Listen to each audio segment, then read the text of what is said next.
Es muy importante que sepamos que sin ser juristas, como ya Diego lo menciona, yo no me muevo en el campo del derecho, sí de la historia, tomo algunos personajes de la filosofía política que me encanta, que me gustan mucho, y algunas experiencias del mundo que hemos tenido como humanidad para poder hablar de esto de los dilemas éticos. Entonces les voy a compartir una presentación que espero nos ayude muchísimo a entender un poquito lo que queremos el día de hoy. Entonces, por acá me confirman si la ven, si se ve bien. Ahí sí. ¿Sí? Sí, lo estamos viendo. Listo. Hoy queremos hablar de la justicia, pero para hablar de la justicia sí o sí tenemos que hablar de la ética y de la moral. Y sabemos, y ya lo hemos visto en otros espacios, cómo estas dos cositas vienen transformándose a través de la historia. Hablaremos de algunas nociones en literatura, la literatura nos va a ayudar muchísimo y vamos a realizar un análisis de contexto. Saber eso, cómo se dan algunos tipos de justicia que nos van a ayudar a entender algunas situaciones del mundo. Eso será muy importante. Lo primero, y como nos encanta, los griegos son una cosa maravillosa, preciosa, volveremos a traer un concepto que Sócrates obviamente no escribió. Recuerden que él le tenía mucho pavor a dejar algo escrito, tenía una visión muy interesante de no dejar nada escrito, pero tenía discípulos que lo amaban, lo adoraban y vea, escribían todo, lo exprimían para hacerle preguntas respecto a muchísimos temas. Entonces Platón, este señor que también lo hemos conversado, que ha estado presente en muchísimas de nuestras clases, sacó este texto que se llama La República o el Estado. Hay muchas diferencias, dicen que así no es, que tenía otro título, el caso es que así nos llega a este hermoso país y nos llega con unos diálogos que tiene Platón con Sócrates. Y no solamente con él, pues ahí hay otros personajes que van e interactúan con él, pero es muy importante porque él va a hablar de lo que es justo. Sócrates le va a mencionar no solamente a Platón, sino a otros señores. No ven nada, no estoy presentando nada, tengo mi pantalla. En ese momento no estoy presentando nada. Ahí me ven en la pantalla. Sí, se ve perfecta y el libro, sí. Ah, bueno. Súper bien. Entonces vamos a mirar si de pronto es que estás desde un celular, listo, para que no te pierdas de nada. Este librito maravilloso, Comido por los hongos, que ha pasado a través de la historia, nos ha dado unas ideas de lo que es justo. Sócrates las menciona, Platón las toma y un montón de gente empieza a beber de lo que consideran en este librito y en esa época lo justo. Sócrates, recuerdan que mueren por cicuta, él dice, yo no me voy a arrepentir de nada de lo que dije porque nunca escribí nada, ahí les dejo, a los 70 años, él pues muere, bueno, o lo mueren, y a través de esos textos que él viene a decir qué es la democracia, qué es lo bueno y lo malo, pues le da unas muy buenas líneas a la justicia. Y él nos menciona que la justicia es lo siguiente. Cito así, Platón, le copia ahí rapidito. La naturaleza propia de una sociedad son de los efectos inmediatos de la justicia. Para él, el ideal de una sociedad perfecta y dichosa consiste en la política subordinada a la moral. Ojo, porque cuando hablamos de justicia hay unos conceptos que son claros, es la ética y la moral. Y nos nombran esos dos conceptos que hemos trabajado incluso en la ética profesional, cómo tenemos unos hábitos, cómo como sociedad acordamos unas normas para poder vivir, las consideramos justas, que eso hace parte de lo bueno, pero solamente somos éticos cuando lo hacemos. Vuelvo y les comparto, no es lo mismo que yo diga, sí, robar es malo, robar es muy malo, robar hace una sociedad súper horrible, robar es corrupto, y yo me quedo con una devuelta de la tienda, si hay un error bancario, yo me quedo callada, si en la universidad se equivocan, no, pues que no, eso es mío, ¿cierto? En nuestra sociedad como pacto decidimos que el robo es un asunto que no nos hace bien, y lo creemos y lo decimos y luchamos por ello, pero éticamente somos ciudadanos y ciudadanas que hacemos otras cosas. En el ámbito cotidiano aplica para muchos ejemplos. Listo. Cuando hablamos de ética y de moral, pues don Platón y don Sócrates también nos menciona que es un valor que se le da al alma. Y recuerden que los griegos, desde un lugar de enunciación muy discutible, porque recuerden que era una sociedad que consideraban que a los esclavos eran permitidos y todo el asunto, ellos dicen que ser justo, que creer en una sociedad buena, tener una alma que fuera considerada pura, era darle a cada quien lo que se debía dar. Era como su premisa. Como listo, ahí es importante mencionarlo. Y aquí les voy a leer este pedacito. Dice, ante todo, entonces puede definirse simplemente lo justo, la obligación de decir la verdad y de dar a cada uno lo que se le ha recibido. No, porque no es justo dar armas a un hombre que se ha vuelto loco, ni decirle la verdad sobre su estado. Lo justo tampoco es, como se supone que ha dicho Simónides, la obligación de dar a cada uno lo que se debe, puesto que si se trata de un amigo, no es justo restituirle un depósito que le sea perjudicial, y si se trata de un enemigo, ¿qué se le debe? Conveniencia. Lo justo consistiría pues en hacer bien a sus amigos y mal a sus enemigos. Siendo el hombre justo, podrá cumplir su deber en la guerra, defendiendo a los unos y atacando a los otros. ¿Cómo tendrá esta ocasión para hacer el bien a los amigos? ¿Cómo será hacerle el bien a los enemigos? El hombre justo no servirá para el caso si uno quiere emplear su dinero, porque el corredor de caballos, el piloto, el hombre del oficio, cualquiera que sea, deberán ser consultados antes. Si se trata de un depósito, el hombre justo es útil, sin duda, pero sucede que comienza a hacerlo cuando el dinero ya no lo es. Aún todavía, peor si es cierto que el hombre mejor guarda una cosa que es lo que le sustrae, la mentira. En este caso, el hombre justo no es más que un bribón. Y la justicia se convierte entonces en el arte de robar, para hacer bien a los amigos y mal a sus enemigos. Este género de sofisma familiar a los griegos y casi intraducible es un ejemplo del arte de Sócrates para poner de manifiesto el ordinario de una escuela, pues por otra parte necesita que todos anulen lo que es justo e injusto en sus propias vidas. Miren cómo, y aquí les voy a compartir algo que me interesa muchísimo que ustedes tengan hoy claro, cómo la justicia está determinada por lo que cada sociedad considera bueno y malo. Y a partir de eso se van a construir las normas fundamentales. Si es malo robar, si es malo mentir, si es malo en la guerra permitirse cosas, si es malo y terminamos siendo bribones frente a algo. Eso va a estar determinado por el pacto social que cada sociedad haga.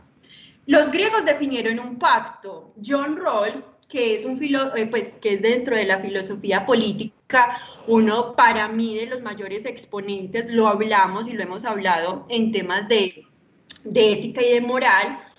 Él vivió la Gran Guerra y la Segunda Guerra. A él le toca un proceso bien interesante en el mundo.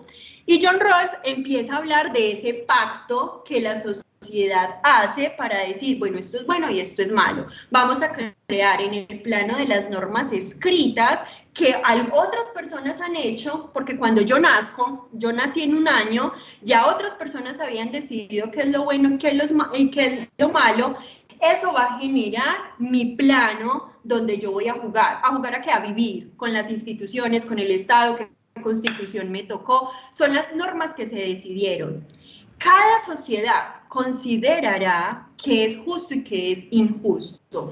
Para John Rawls, que es bien interesante él tiene la teoría de la justicia, tiene ese concepto del velo de la ignorancia, cómo los ciudadanos llegamos supuestamente en igual de condiciones, pero cuando vemos no todos ni todas estamos en igualdad de condiciones, entonces empiezan unas tensiones en la sociedad.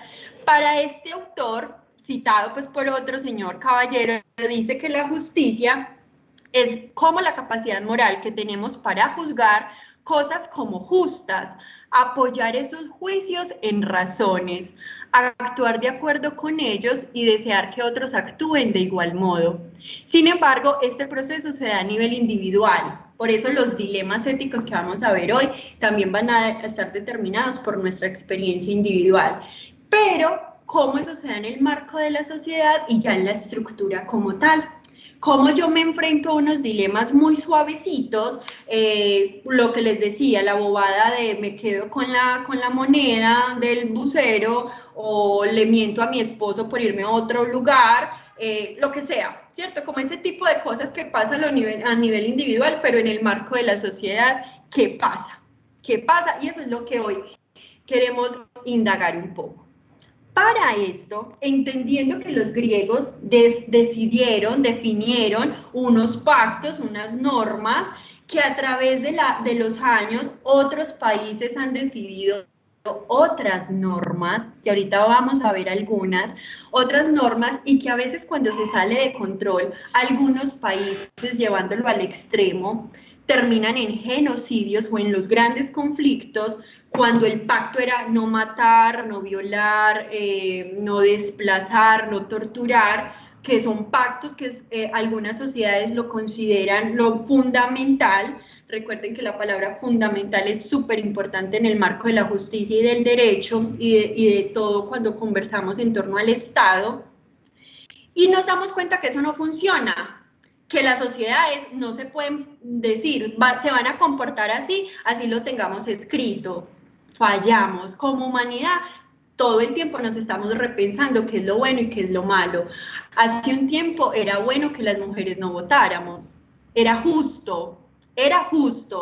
Hace tiempo considerábamos que los negros no tenían alma, era justo, era bueno. Y todas las instituciones tenían esas claridades. Era bueno y era justo la esclavitud, en todos los términos. El canjear personas, en usar los cuerpos de las mujeres para transar cosas, tierras. Hoy por hoy también lo sabemos, en algunos casos específicos. Cada sociedad responde a unos pactos que van determinando qué es lo justo, qué es lo bueno, qué es lo malo, y a veces cuando se salen de ahí, cuando incumplen, es cuando ahí la norma que ya la escribimos y que ya pactamos como sociedad tiene que llegar a hacer algo. Porque las normas son lo que nos rige. Somos en estados de derecho, ya somos un estado social de derecho y toda esa transformación que hemos visto. No obstante, nos vamos a ir a unos dilemas muy básicos. Los dilemas, el dilema siempre va a existir. ¿Qué es un dilema? Desde lo más simple, cuando yo me enfrento a dos situaciones o tres, ¿cierto? Y yo tengo que tomar unas decisiones, como, bueno, hoy tengo frío, ¿qué hago? ¿Me pongo eso? ¿Me pongo eso? Tengo un dilema. Cuando hablamos de dilemas éticos, ya entra otra categoría, aparece esa palabrita con otra palabrita que vamos a tener que determinar frente a lo bueno y lo malo.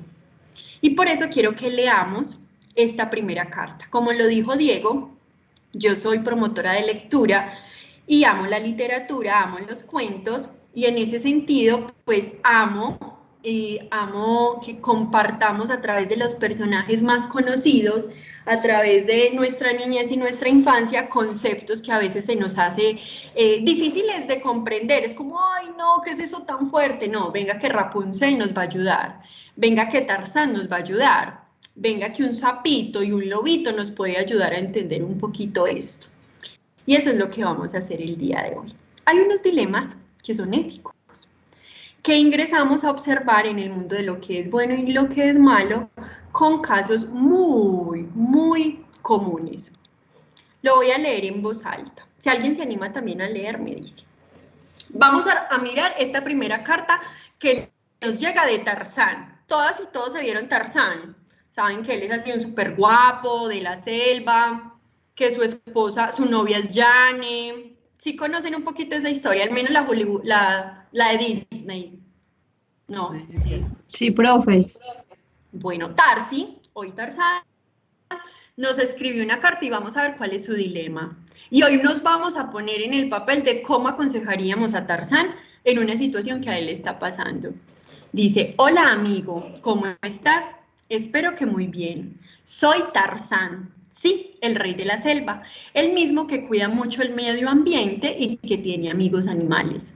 Te escribo porque estoy muy angustiado. Imagínate que por estos días, como sabes, mi novia Jan y yo nos fuimos a vivir juntos y tenemos muchos gastos.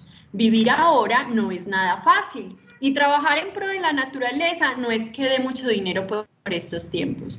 Pero ahora llegó Clayton, ¿te acuerdas de él? El mismo que ama el progreso y quiere el bien para la selva. Pues no sé, amigo.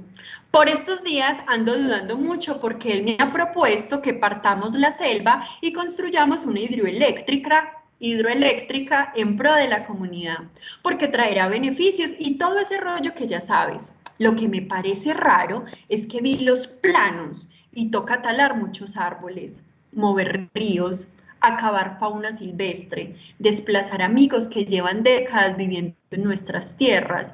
Y la verdad es toda una obra de ingeniería con gente muy tesa e inteligente. Pero yo no sé si aceptar porque me toca reunir a mis amigos de la selva y explicarles todo.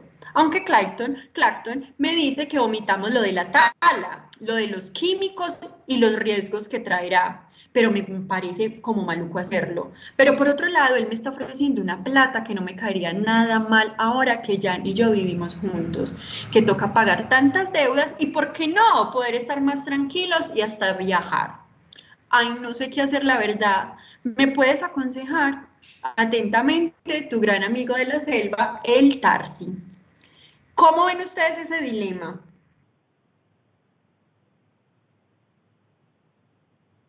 ¿Qué le aconsejarían a Tarzán?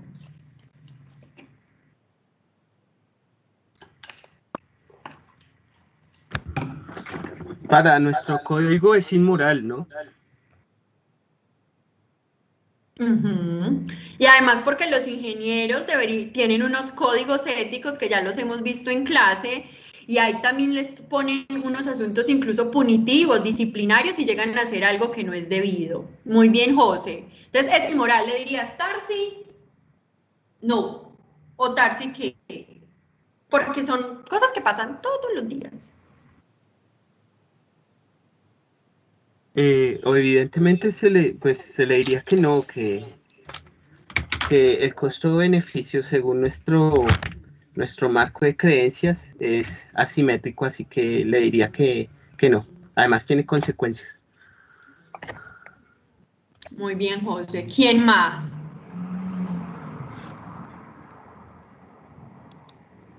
¿Quién más? Buenas noches, compañeros, ¿cómo están? Buenas noches. Profe, realmente es un dilema bastante común, pienso yo. Obviamente, hablando desde la moral y desde la ética, uno diría y pensaría y opinaría y daría el consejo de que no aceptara el tipo de negocios de esos. Pero como usted lo dice, profe, son casos que vemos todos los días y donde a uno le ofrecen, mira, apoye a este candidato y le aseguramos un puesto, por ejemplo, en la alcaldía o un puesto público, y sin conocer muchas veces planes de gobierno, y la gente coge muchas veces estos caminos, este tipo de tratos, por decirlo así, sin caer en cuenta en el costo beneficio que hablamos. Entonces, hoy en día pienso que en cuanto a eso, muchos manejan una doble moral, profe. Esa frase, doble moral. O sea, eso lo decimos mucho a usted tan doble moral. A ver, usted, sabiendo que las consecuencias de una doble moralidad o de discutir nuestros pactos morales y éticos, lo que dice José tiene unas consecuencias. A nivel institucional, un montón.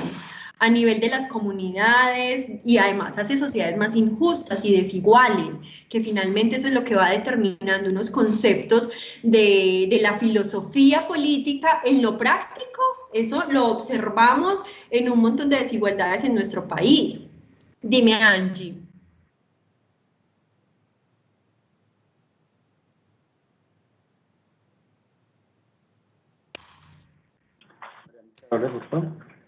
Angie, bueno, nos hablas cuando puedas. Llegó otra carta y es de un enanito. ¿Sí se acuerdan de los enanitos? Claro. ¿De qué cuentos son? Blancanieves. De los de Blancanieves. De la explotada Blancanieves. Vamos a ver qué le pasó a este enano hoy, qué dilema tiene este pobre chiquito. Dice, ¿cómo estás? ¿Te acuerdas de mí? Soy uno de los enanitos de Blancanieve. Sí, de los mismos que trabajamos en las minas del reino sacando hormigón. Como sabes, este material se saca para construir los castillos del rey, las carreteras para otros reinos y puentes importantes. Pero amiga, por estos días ha pasado algo muy extraño. La madrastra, que es la patrona de la mina, nos ha venido diciendo que en vez de picar hormigón, piquemos en la mina piedra y que ella nos da más monedas de oros. Y yo, amiga, pienso mucho en ganarme unos pesitos de más, porque yo tengo enanitos que mantener y no me caería nada mal. Pero también pienso que toda esa piedra picada es para el próximo proyecto del reino, que es el puente del Chirijará. Y eso son palabras mayores, porque ese puente será muy grande y beneficiará a muchas personas del reino. Pero amiga, la cosa es que cuando la madrastra nos reúne, los enanitos solo piensan en monedas de oro y no saben mucho de los riesgos que significa cambiar el hormigón por la piedra. Y yo tengo mucho miedo y no sé qué hacer. Cerca de ese puente viven muchas familias de mis hermanos los enanos. Incluso Blancanieves se hizo un terrenito cerca de esa obra. Pero yo me siento en una encrucijada, porque no sé qué hacer. Si trabajar, aceptar, renunciar, hacer una reunión con los otros enanitos. La verdad, estoy más chiquito de lo que soy con esta pensadera que tengo. Me encantaría que tú me puedas aconsejar. ¿Qué harías tú? Atentamente, tu gran amigo, el enano. ¿Cómo aconsejarían a ese pobre? Profe, yo creo que, ay Dios mío, siéndole sincero, la verdad es complejo porque como nos podemos dar cuenta en la carta, que usted acaba de esbozar anteriormente, siempre se le pone, bueno, en este caso al enanito, es decir, a las personas, siempre se les pone de por medio esa necesidad que tienen, ¿cierto? Y esa necesidad de que, pues sí, tienen personas a cargo, de que tienen que alimentarse, de que tienen... Entonces ya empiezan a corromperlos de una manera u otra, para que tristemente accedan, ¿cierto? A no tener, digamos, su posición adecuada, sus valores intactos, acceden a ser parte de, sí, de algo muy nefasto como lo es dejarse llevar por el dinero para suplir alguna necesidad que tenga sin importarle el perjuicio que pueda ocasionarle más adelante, no solo a ellos, sino a las personas por las cuales ese dicho puente, que eso pasó aquí en Colombia, ¿cierto? Donde todo se hace mal, todo se hace a las chambonadas. Entonces sí, de que tristemente, y como nosotros como colombianos, y no, y como seres humanos, porque no solo se ve en este país, en varios, no nos importa y no hacemos una veeduría sobre las cosas. Entonces, si no está pasando por mi casa, no importa, está a 2 cuadras, que lo hagan, no me interesa. E independiente que lo que hagan. Y también en la corrupción y en la gente que lleva, digamos, la plata, pues, de dichas construcciones, que no les importa embolsillarse a ellos y a otros más, con tal de abaratar los costos y poder tener un lucro propio. Profe, pues el consejo sería de que, pues, la verdad, de que no lo hiciera y que se sentara en la posición y de que pensara en los riesgos que puede tener más adelante para algunas personas y también para él.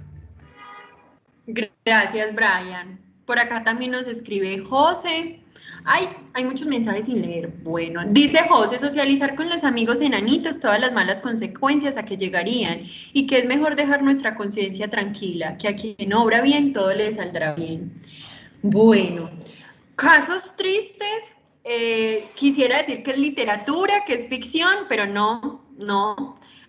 Son cosas que suceden y que se enfrentan ustedes como profesionales. Miren que es muy importante, los dilemas éticos de la justicia pasan por nuestros lugares más comunes, porque cuando ustedes se vayan a graduar, no va a ser José, no va a ser Brian, yo se los he dicho, no va a ser Diana, sino que va a ser la psicóloga, que es una persona que va a tener no quiero decir poder, va a tener unas decisiones que tomar en ese ámbito y se va a enfrentar a dilemas que sí o sí serán justos e injustos para una sociedad.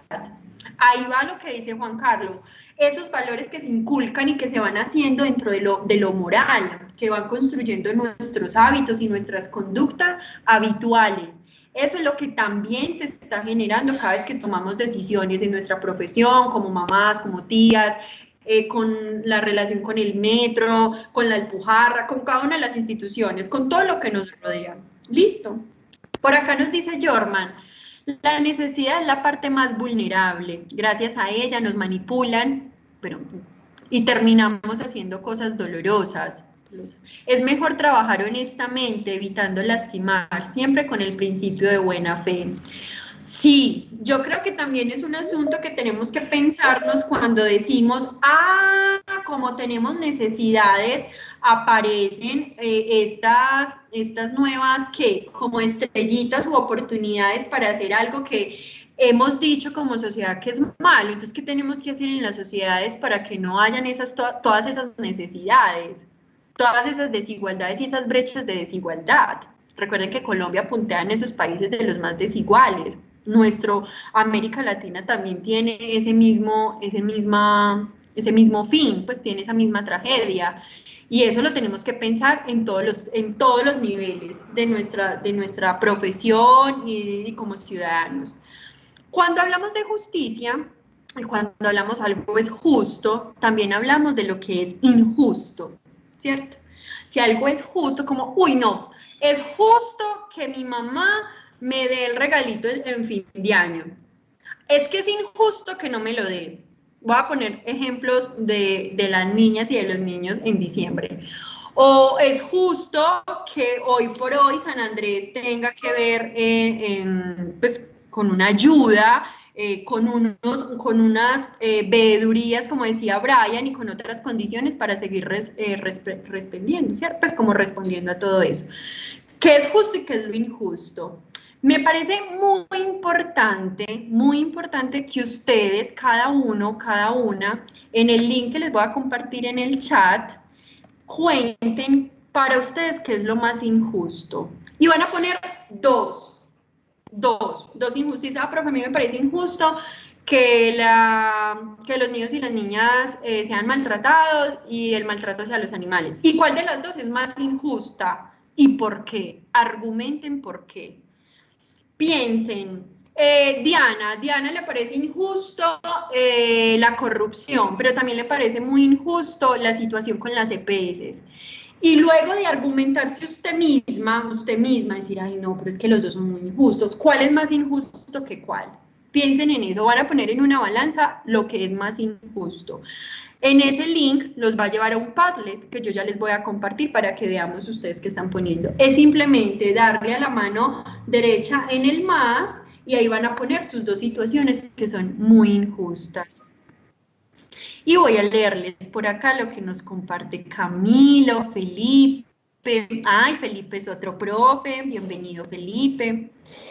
Nos dice que entienda que así se beneficie él y los suyos por los pesos extras, debe entender que generará externalidades muy negativas a los demás e incluso a él mismo a futuro. Debe entender la responsabilidad de su trabajo y no actuar de manera egoísta. Muy bien, profe. Y Camilo nos dice, es por ejemplo el ámbito del derecho laboral, que es un derecho protector del trabajador, pero debe analizarse en la práctica, muy específicamente en la negociación o conciliación desde la economía. Muy bien, Camilo y profe. Bueno, ahí ya empezaron a llegar las injusticias que llegan en este país todos los días, así como llega en el Padlet. Ya la voy a abrir para que la miremos. Profe, qué pena, yo me excuso, es que no puedo, voy manejando y queda difícil escribir. Tranquilo, Nelson. También me lo puedes compartir acá, ¿sí? Listo, Profe, profe. no me da un Yo soy clic en el vínculo. igual que Nelson. Ah, ya. Hola, Rosa, llegaste. Profe, yo ando igual que Nelson, yo estoy manejando, entonces tampoco me da. Ah, qué lindo. Míralo, pues. Profe, yo estaba desde YouTube, estaba perdida. Ah, pero en YouTube también puedes participar porque tenemos a nuestra compañerita que nos está diciendo todo el tiempo que pasa por allá. No te preocupes, pero qué rico que llegaste también acá. Aquí es como más cerquita. YouTube está muy lejos, está como por el Poli, por allá. Bueno, voy a mirar acá nuestro Padlet. A ver, ustedes, ¿qué declaran súper injusto? Como sociedad hemos pactado cositas. Ustedes llegaron en el 84, 82, 90, lo que sea, y ya había algo. Tranquila, ya llegaste.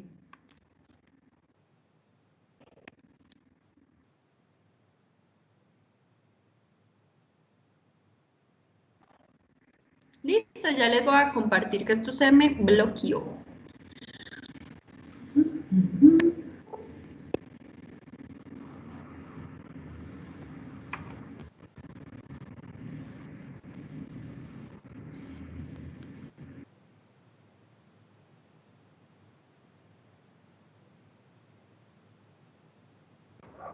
Creo que una pregunta. En el Padlet ponemos nuestro nombre.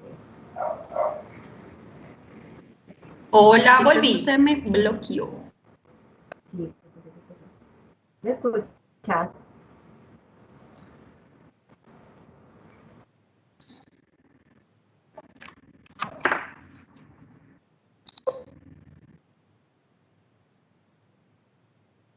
Listo. Ahí me disculpan que se me murió. Listo, por acá nos dicen, es muy injusto. Vamos a ver qué es lo injusto. Es injusto el trabajo infantil. Los niños no tienen resistencia física para ciertos trabajos donde normalmente,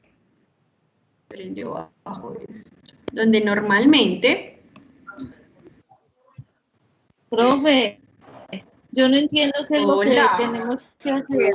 Estoy perdida. Rosa, ¿me escuchas? Sí, profe. Bueno, importante, como llegó tarde, va a mirar los primeros 40 minutos de la clase. Y por ahora, en el chat me vas a escribir qué es lo injusto, qué es lo más injusto para ti en la vida, en tu sociedad. El tema con los ancianos, el tema de las violaciones hacia las niñas y los niños, el tema de la salud. Para ti, ¿qué es lo más injusto? Es lo único en lo que estamos trabajando en este momento. En el Padlet o acá no tienen que poner el nombre, pues acá yo les veo, y en el Padlet anónimo, no se preocupen. Entonces miren lo que nos dicen. Nos dicen que robar es injusto, que se roben todo el dinero y entreguen a los niños comida en mal estado.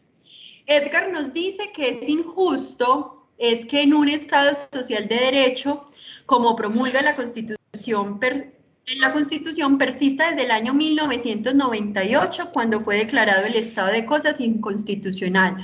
A ver, Edgar, contanos un poquito de eso, de lo injusto. Para la naturaleza no hay justo o injusto, solo existe causa y efecto. Qué interesante, José. En las cárceles, muy bien. Por acá nos hablan del trabajo infantil, me están hablando por acá en el Padlet. En el chat también me están compartiendo de manera interna que el tema de las mujeres y la prostitución, muy bien. Tomarse a la ligera la participación democrática y utilizar el voto como medida para acceder a beneficios para luego estar dando golpes de pecho. Lo más injusto, que en nombre del desarrollo se genere más pobreza. ¿De qué le sirve tener una ciudad, hermosos edificios, puentes y megaestructuras? Pero, ¿dónde está? Espérate que aquí no me da. ¿Dónde está el pueblo? Muy bien. Muchas cosas les parecen injustas. Por acá, condenar sin el debido proceso, nos cuentan. Listo. Angie, ¿quién me puedes leer, porfa, en el chat?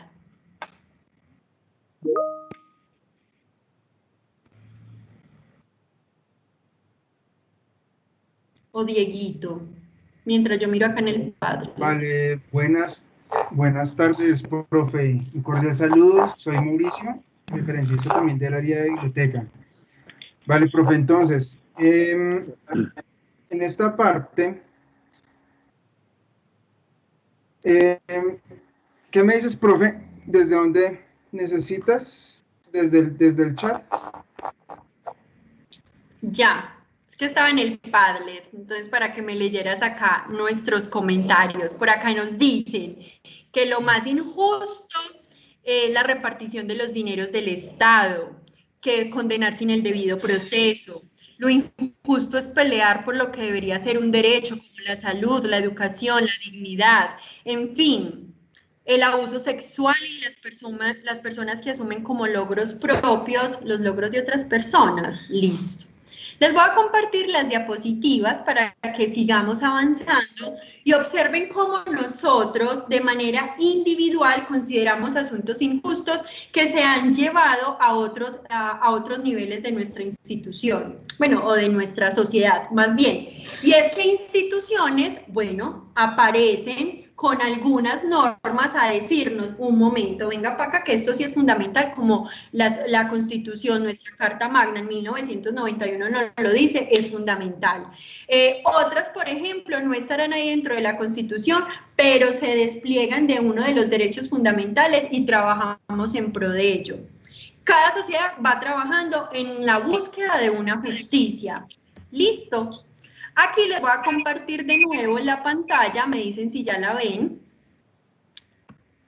con esto tan maravilloso. Ahí sí me la ven, ¿cierto?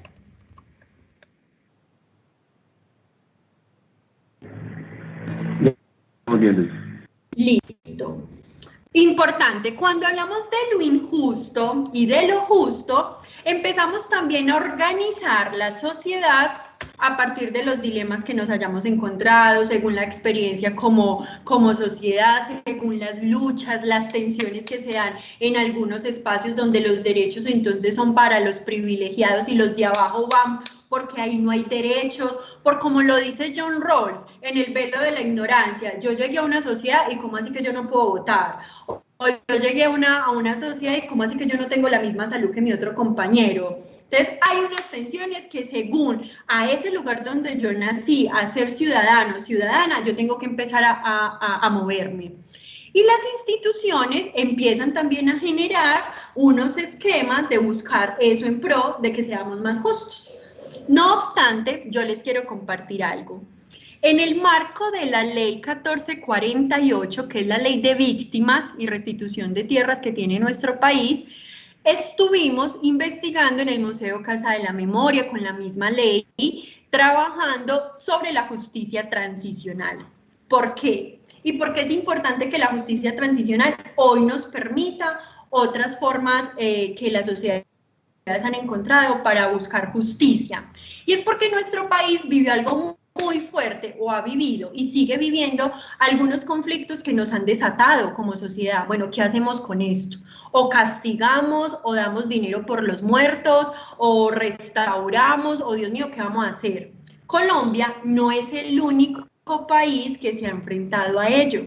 Muy claro, nosotros no nacimos ayer y con esto apenas estamos haciendo un proceso de paz y en Noruega nos ayudaron y tuvimos en su tiempo este proceso con las FARC. No nacimos ayer y no somos los creadores de determinadas formas de justicia. Les recomiendo mucho este libro, se llama Genocidio, ya se los había mostrado al inicio, y es toda la recopilación de unos hechos importantes en el mundo, de casos emblemáticos, donde las sociedades se tuvieron que mover, se tuvieron que dar un alto y decir un momento, espérate un momentico, esto es justo, ¿cómo vamos a trabajar en función de la paz? ¿Cómo acabamos un conflicto como este? ¿Qué será lo bueno y qué será lo malo para trabajar con el guerrero, con las demás?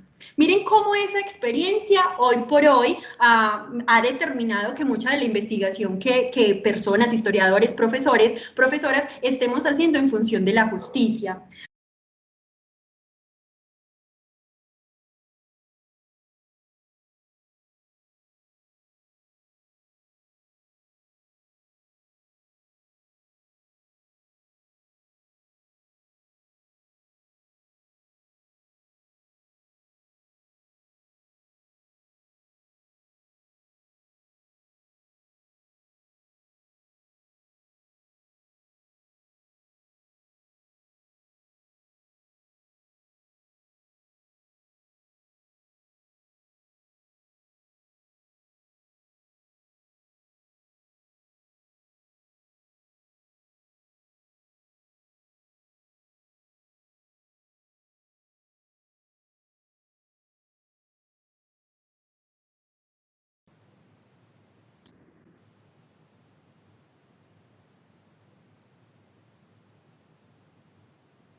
Sin embargo, le dije, aún así, no soy tu amigo.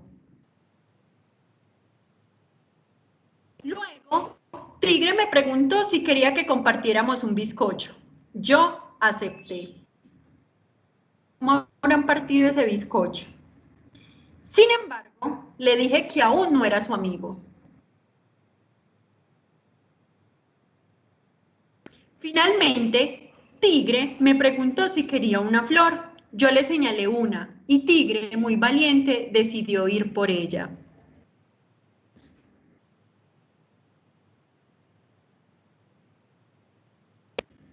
¿Es posible, tan solo posible, que vuelva a ser tu amigo?, le dije a Tigre, y él sonrió.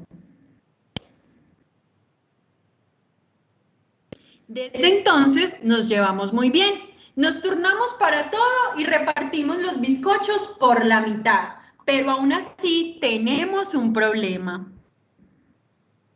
Un nuevo compañero de barrio. Y miren cómo partió el bizcocho.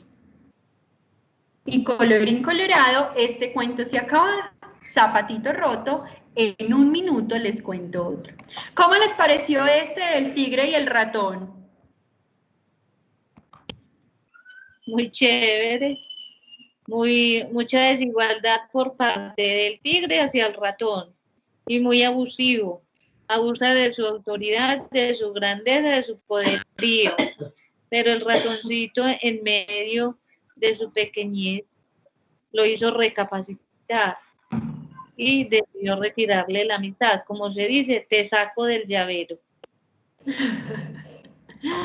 ¿Quién más? Muy bonito. Por acá nos dicen. ¿Quién más?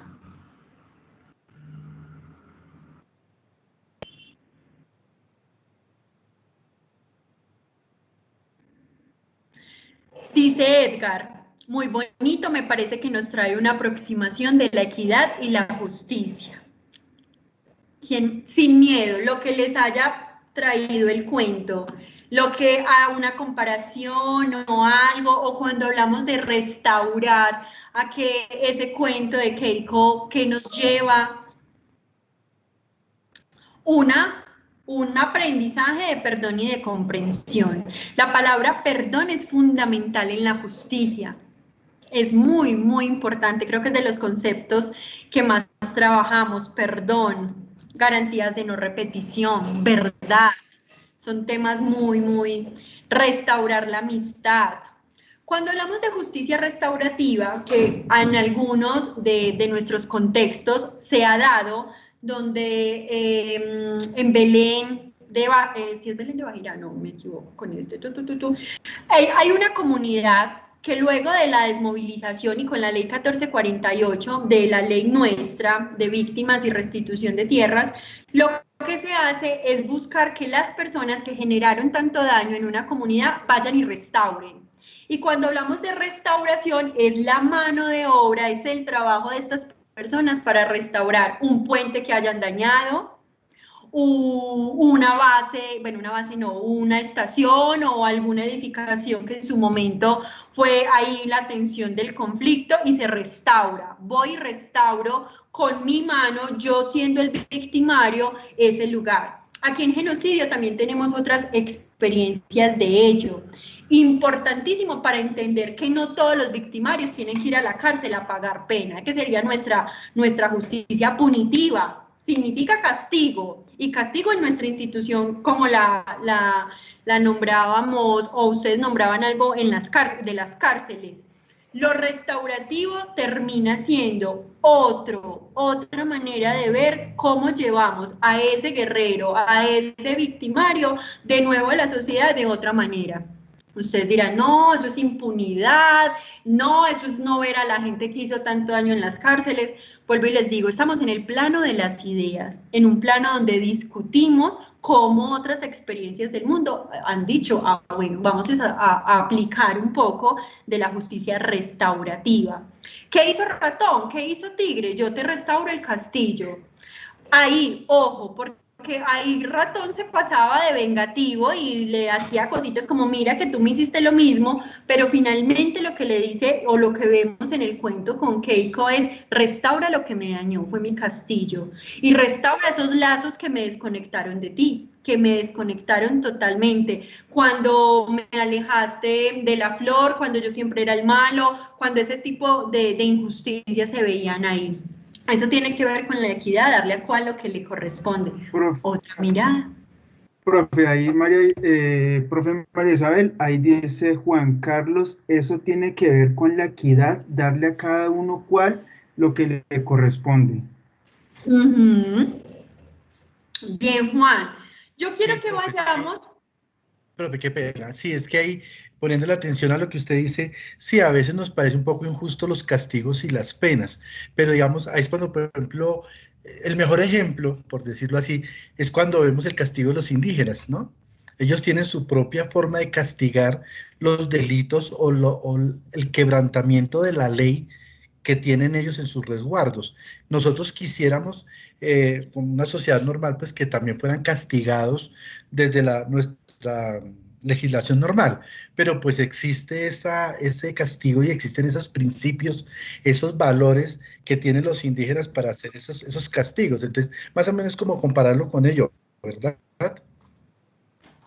Muy bien, Juan Carlos. De hecho, Ruanda, yo creo que Ruanda es de esos ejemplos que uno dice, ¿qué? Todo el mundo, literal, todo el mundo estaba esperando. Recuerden que el caso emblemático de Ruanda es un conflicto entre Tutsi y Hutus, y eso fue una matazón, o sea, no, pues es que todos los conflictos de nuestro mundo son impresionantes, pero todo el mundo estaba esperando que la gente reaccionara con, hey, un momento, necesitamos que todo el mundo vaya y sea castigado. Y lo que dice Juan, hay unas comunidades, hay unos espacios que han pactado, y ojo porque nuestra mirada no puede ser occidentalizada, han pactado que según su contexto había que amarrar a esas personas en un árbol y darles latigazos. Nos sorprendió, sí, y ella es libre y ya puede volver a la comunidad, sí. Ah, pero es que no es dentro del sistema carcelario, él no restauró nada, entonces todo el mundo se va a dejar dar latigazos y vuelva a la vida normal. Sí, es su pacto, es su concepción de lo que puede ser en este caso algo justo que hizo en su momento algo indebido. Veo por aquí muchas manitos levantadas, les doy la palabra y seguimos con este hermoso cuento. No sé quién sigue, es que si me muevo para allí se me bloquea este computador. Estaba primero Jimmy, no sé. Jimmy. Buenas noches a todos, ¿me escuchan? Jimmy, muy pasito, como si estuvieras Ahora sí. como en un tarrito. Ahora sí. Ahora sí me escuchan. Poquito, pero lo intentamos. Bueno, profe, con respecto a la justicia restaurativa, obviamente es algo nuevo en Colombia. Estoy de acuerdo hasta cierto punto. Yo estoy de acuerdo con la justicia restaurativa cuando personalmente de pronto a mí me destruyen que mi casa o mi auto y listo, venga y me retribuye el daño. Pero cuando a raíz de ese daño o simplemente el propósito era hacerle daño físico a una persona, causarle la muerte o dejarla inválida o... No estoy de acuerdo en ese sentido, porque entonces si yo, agresor, voy y hiero a una persona y la dejo lesionada, como hemos visto, entonces vamos a un sistema de conciliación y cuánto reclama usted por los daños y yo le pago y entonces quedo por fuera el agresor. En ese sentido me parece que la justicia no debe aplicar. Me parece que sí, a mí me causan daño o yo causo daño.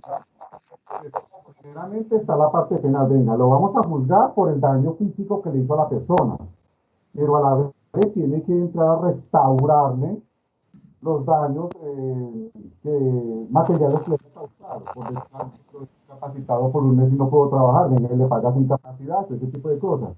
Me parece que esta justicia restaurativa que se está implementando en Colombia, que es relativamente nueva, simplemente le estamos diciendo a un agresor, no vea, tranquilo, siga delinquiendo y paga, concilia y queda por fuera.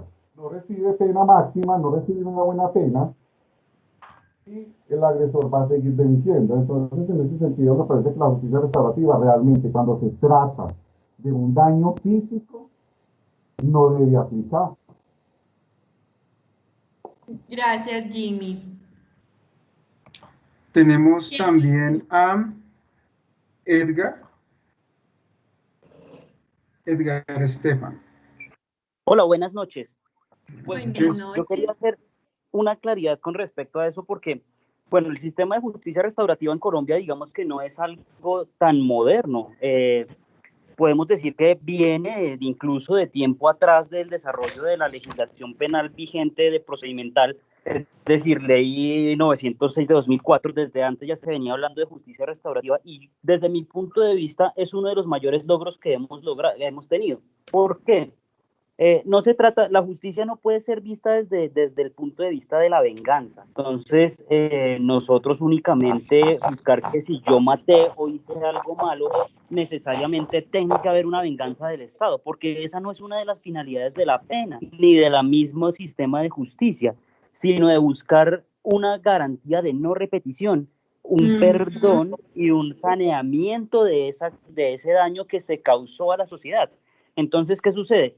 Con el tema de justicia restaurativa no se busca castigar a la persona necesariamente y que por eso se escape, sino que se sanen todas esas cuestiones que generaron el daño y que la persona encuentre una justicia, además de una justicia material, una forma de justicia en la cual ella sienta que ese daño fue reparado, porque muchas veces nuestro sistema de justicia, pues partiendo desde criterios de igualdad y de verdad, bueno, de un criterio de una verdad aproximada, nos permite llegar a una condena, pero muchas veces la víctima no está buscando que lo condenen.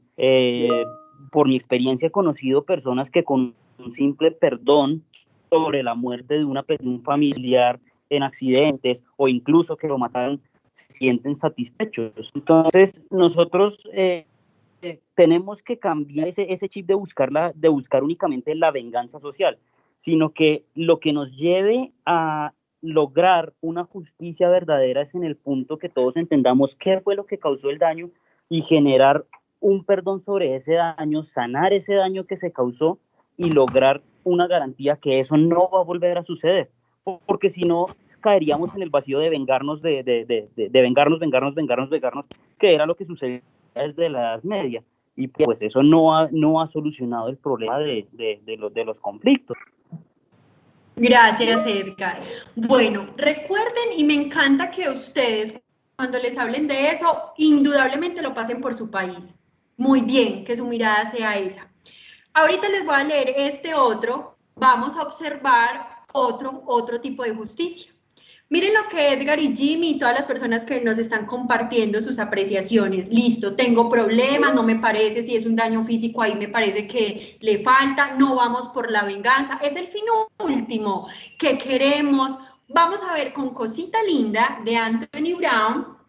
Quienes me conocen saben que amamos mucho a Anthony Brown y lo leemos demasiado. Hoy nos dará un poquito también de perspectiva respecto a la justicia punitiva. A ver si esa nos gusta más. Y no es que nos guste, si esa nos han dicho, bueno, esta como que yo siento que ahí ya hay una garantía de no repetición, porque ahí es decir que nuestros sistemas carcelarios funcionan.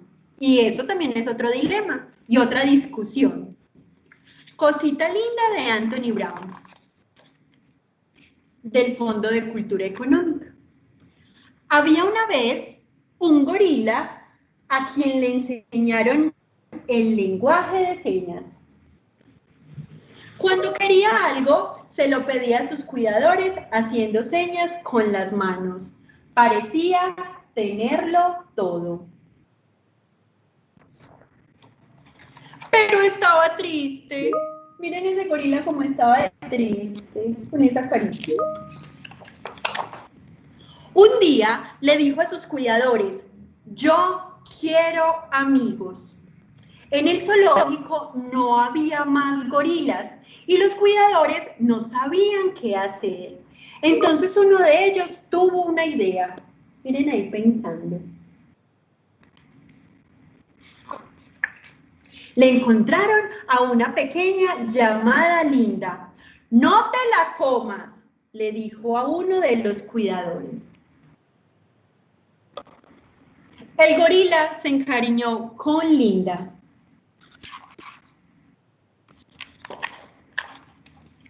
Le daba leche y miel.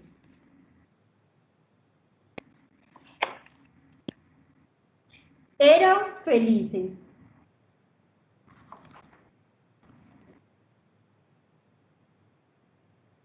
Miren, ahí hacían todo juntos, hacían literal todo juntos. Miren acá gorila y Linda en la cajita de arena.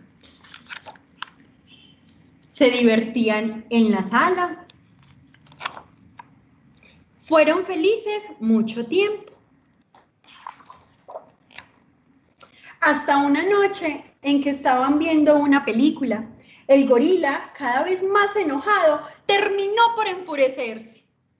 Miren, gorila estaba viendo una película que le traía como malos recuerdos.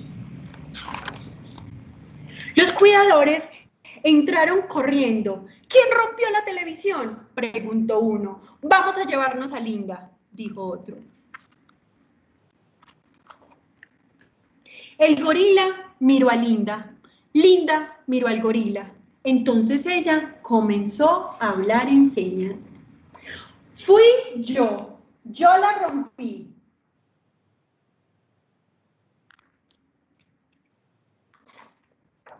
Y la voy a dejar hasta ahí para que ustedes me digan qué pasó. Seguramente qué pasó. ¿Cómo les pareció este? Esperen que por acá tengo un mensajito para que le demos respuesta. Bueno, respuesta no, seguramente más preguntas. ¿Qué pasó? No hay. Perdón, pensé que había un... ¿Cómo les pareció esta cosita linda de Anthony Brown?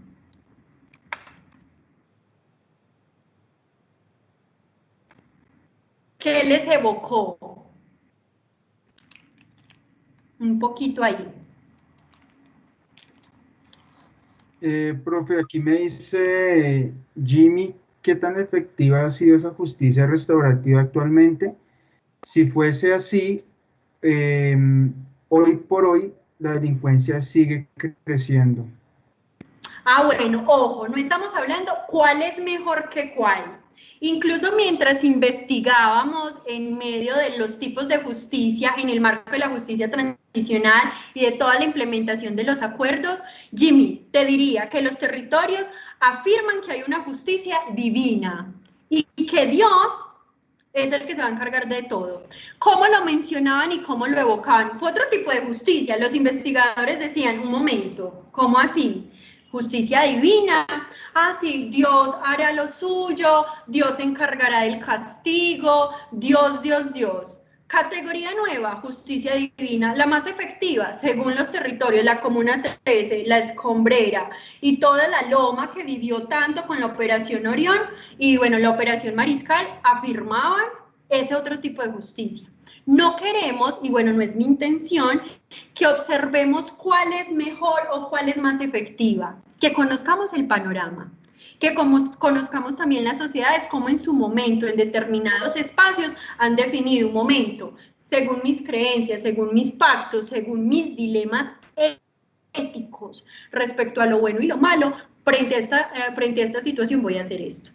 Entonces, eso es bien importante que lo entendamos. Y cómo eso también, yo también se los mencionaba al inicio, cómo ese pacto que es más social, que aparece ya en la sociedad, pero también cómo es mi pacto, cómo son mis dilemas éticos, y eso pues ahora, de pronto que tengan una cena con el novio, con la novia, y él la hizo, o ella tuvo un gran error, no empiecen, no, entonces voy a restaurar tu confianza. También evalúen ustedes qué tipo de justicia aplican en su vida cotidiana, si son de las segundas oportunidades, cómo afirmar que eso no va a volver a pasar, cómo le doy la confianza a alguien que me hizo mucho daño. Esos son los dilemas que en lo ámbito privado surge y se escalan al nivel público. ¿Cómo perdonamos a ese novio que nos pegó? No, toco madera, no va a pasar nunca, nos pegó, nos hizo 1000 cosas, se robó la plata del arriendo 8 meses, me dejó con 5 millones endeudada, no, lo perdonamos. Pero perdonarle a un paramilitar o a un guerrillero que ni conozco jamás. ¿Por qué? Porque es que vea que mató a 2, pero él también te pega, te ha intentado hacer. Miren esos dilemas. Esos son los dilemas éticos que también aparecen en nuestro sistema como sociedad, pero también en nuestro sistema de lo privado. Y por eso, porque también ya se nos está terminando el tiempo, quiero leerles un último cuento, no dejando de recomendarles muchos otros cuentos, que quiero que ustedes observen y vayan con sus hijos, con sus hijas, aprovechen y les leen cuentos, o a los ahijados, y por ahí derecho usted se hace, ay, ve, este cuento trae esto por acá, yo puedo castigar, y eso sería una justicia punitiva, restaurativa, tal, que es muy bonito de la literatura. Aquí Hay algo determinante. Que nos tiene también que, aquí hay algo también que nos dice también que Edgar, que también es muy importante, dice que la justicia cual sea no tiene que ver con política criminal o criminología y prevención de la misma. No se puede evaluar la forma de buscar justicia con prevenir el delito. Si bien van ligados, la justicia no es únicamente en el ámbito delictivo. Y por último, tenemos que José Higuera nos dice que se sabe que el perdón no puede ser superficial, debe manejarse la situación de raíz de manera que el recuerdo no genere dolor. Gracias, Mauricio, y gracias a las personas que eso es lo importante, que ustedes en este momento se estén haciendo así, desaprendiendo, aprendiendo, haciéndose unas reflexiones interesantes. Bueno, les voy a terminar con este cuento, sobre todo con algo interesante cuando hablamos de justicia. Cuando conversamos con el tema de mirar qué normas nos llevará a ser un mundo más justo y mirar quiénes, si son en igualdad, en equidad, como sean estas formas o estas normas que sean, siempre hay alguien que se está pensando desde el lugar de denunciación que hizo daño o dentro del pacto asumió otro que no era el pacto, mintió y no se podía mentir, ¿cierto? Como ese tipo de dilemas. Max Beltuk tiene una saga con un sapito, y les voy a contar. Este fue el libro elegido para acompañar la reinserción de los paramilitares en el Museo Casa de la Memoria. Este fue el cuento. Listo, quiero que sepan que fue este. Se trabajó con el dragón vegetariano y con Sapo y el forastero. Espacios con ellos y con ellas en un momento donde ellos querían el perdón, no querían la verdad, no iban a decir la verdad, no les interesaba, que también es una palabrita bien interesante, pero fue el cuento que discutíamos en los espacios del museo. Y se llama Sapo y el forastero, de Ediciones Ecaré. Y dice así: un día llegó un forastero y acampó a la orilla del bosque. Cochinito fue quien primero lo descubrió. ¿Ya lo vieron?, preguntó Cochinito alborotado cuando encontró a Sapo y a Pata. No, dijo Pata. ¿Cómo es? A mí me parece una rata inmunda y sucia, contestó Cochinito. ¿Qué habrá venido a hacer aquí? Hay que tener cuidado con las ratas, dijo Pata. Todas son unas ladronas. ¿Cómo lo sabes?, preguntó Sapo. Eso lo sabe todo el mundo, dijo Pata. Pero Sapo no estaba tan seguro. Quería verlo con sus propios ojos. Esa noche, al oscurecer, divisó un resplandor rojo en la distancia. Sapo se acercó sigilosamente. Estaba dudoso a ver si todas las ratas eran iguales de malas. A la orilla del bosque, vio una destartalada tienda de campaña. El forastero había puesto una olla al fuego y se sentía un olor delicioso. Sapo pensó que todo se veía muy acogedor. Miren a la ratita ahí.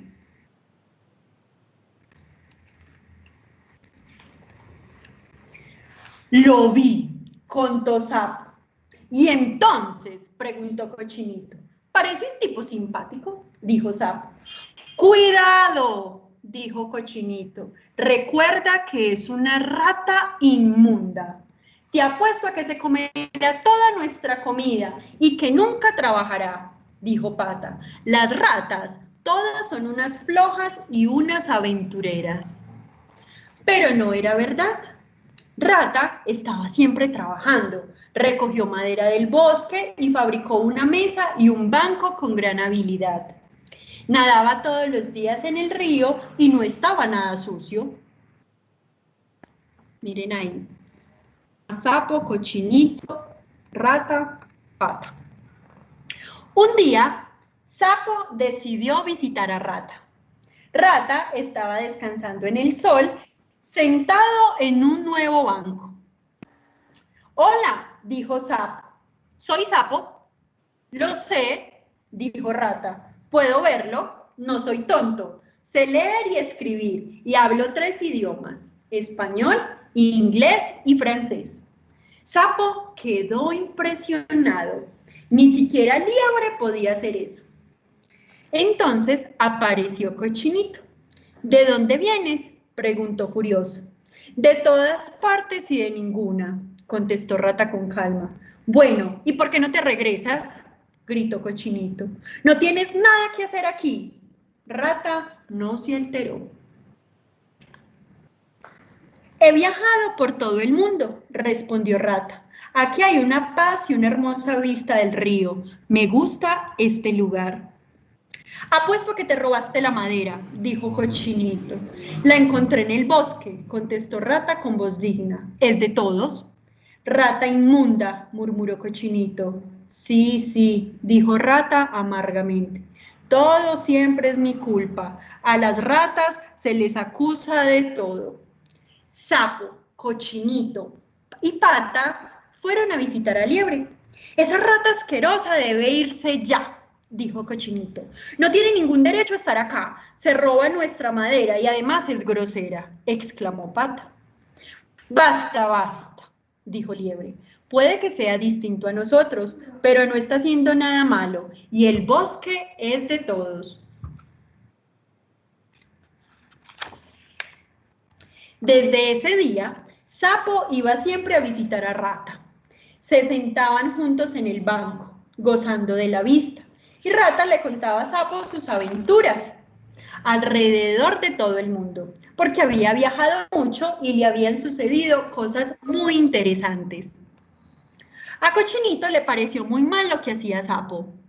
No deberías andar con esa rata inmunda, le dijo. ¿Por qué no?, preguntó Sapo. Porque es distinto a nosotros, contestó Pata. ¿Distinto?, preguntó Sapo. ¿Pero todos somos distintos? No, dijo Pata. Nosotros somos iguales. Somos todos de aquí. Rata no es de aquí. Un día, Cochinito se descuidó cocinando y derramó algo en la cocina. Enormes llamas saltaron del sartén. Muy pronto, el fuego creció y las llamas se extendieron por todas partes. La casa estaba ardiendo. Cochinito corrió afuera aterrorizado. ¡Fuego, fuego!, gritó. Pero ya Rata había llegado. Corrió una y otra vez del río a la casa con baldes de agua y luchó contra el fuego hasta que lo apagó.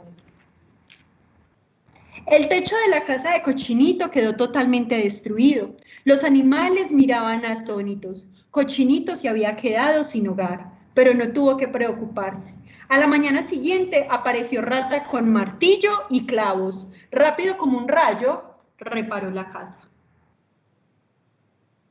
Otro día, Liebre fue al río a buscar agua.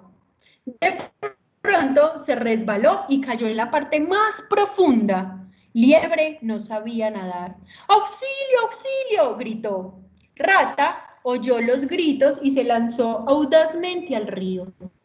Sacó a Liebre y lo trajo a la orilla, sano y salvo. Entonces, todo el mundo estuvo de acuerdo. Rata podía quedarse. Siempre estaba alegre, contento y dispuesto a ayudar cuando alguien lo necesitara. A menudo se le ocurrían cosas divertidas, como almorzar a la orilla del río o ir de excursión bosque adentro.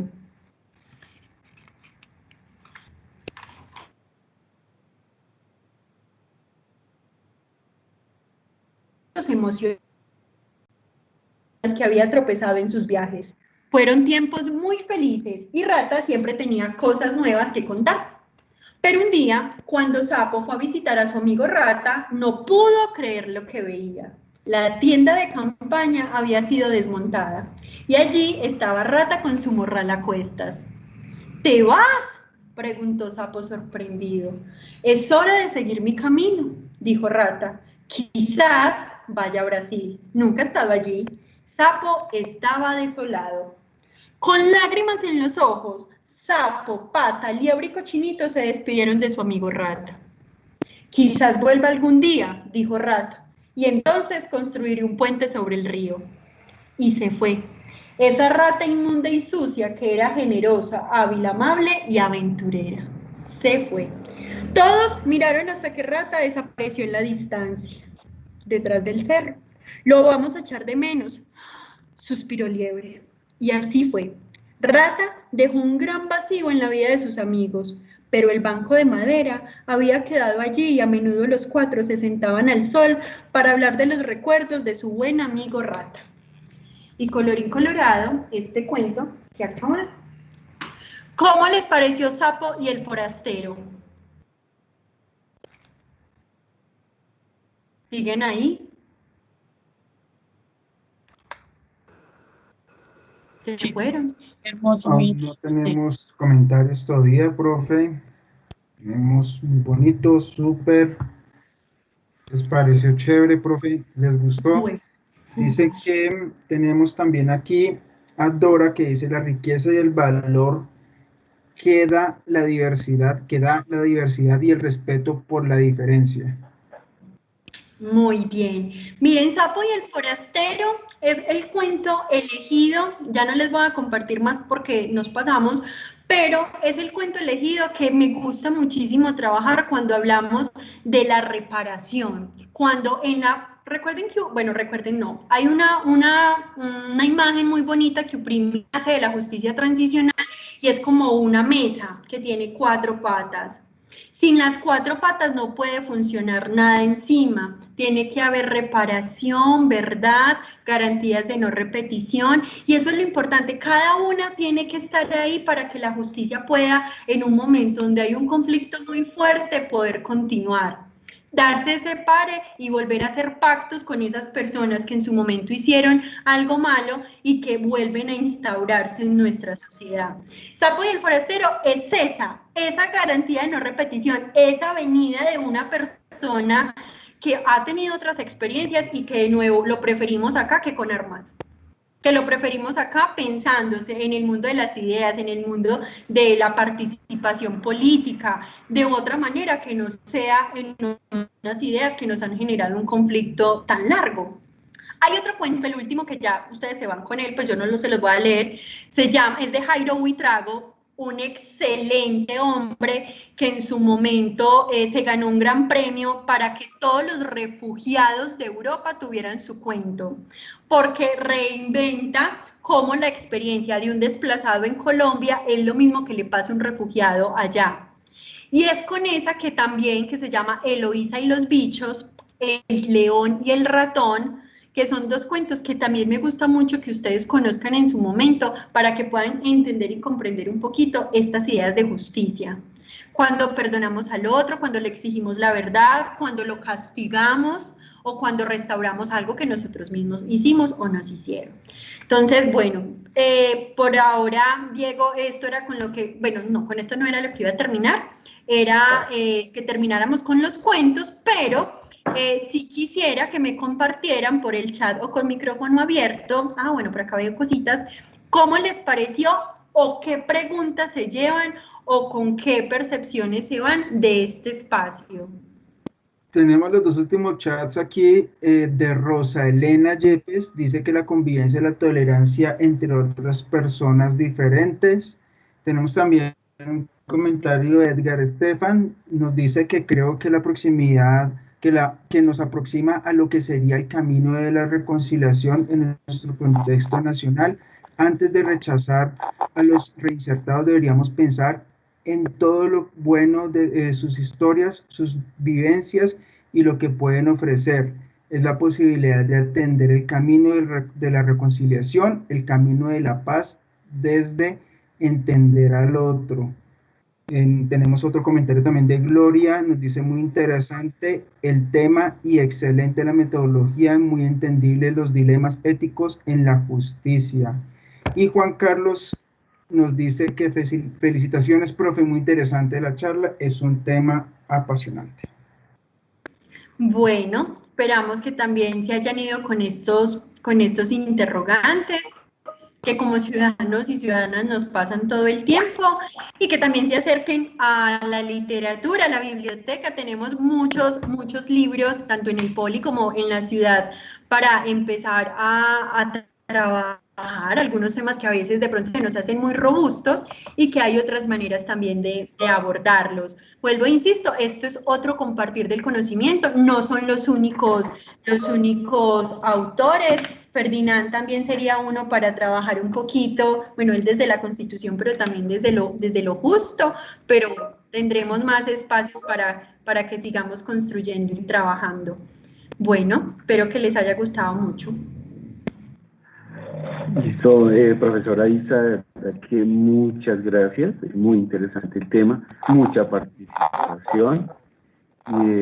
Para todos, tanto de la ciudad de Bogotá como de Medellín, le agradecemos enormemente. El Sistema Nacional de Bibliotecas le agradece a cada uno de ustedes su participación y los invitamos a unos próximos webinarios como este, tan interesantes y con personas muy capacitadas en el tema. De verdad que muchas gracias y los esperamos nuevamente. Politécnico Gran Colombiano.